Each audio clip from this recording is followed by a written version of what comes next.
Biden and McCarthy met on Monday at the White House to try to break the deadlock over the debt ceiling. The meeting came after a phone conversation on Sunday that was initiated by McCarthy in hopes of improving the prospects of a deal. But did they make any progress? And what are the consequences of their failure to agree? According to sources familiar with the discussion, the meeting was tense and serious, and did little to resolve the impasse. Biden rejected the Republican proposals as extreme and unacceptable, and insisted that they have to move toward a bipartisan deal.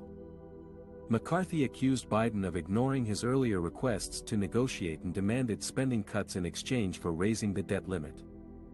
The two leaders agreed to meet again next week, but the time is running out.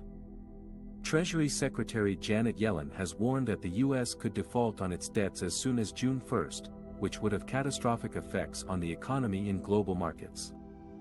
She urged Congress to act swiftly and responsibly to avert a default crisis. The public and the markets are watching nervously as the negotiations drag on.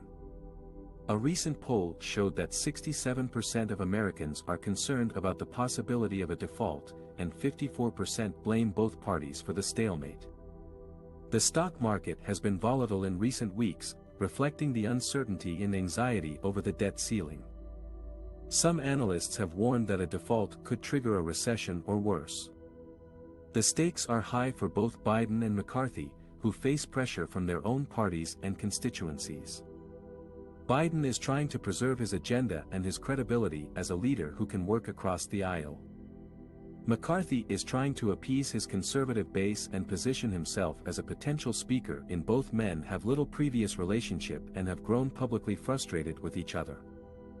Will they be able to find a compromise before it's too late?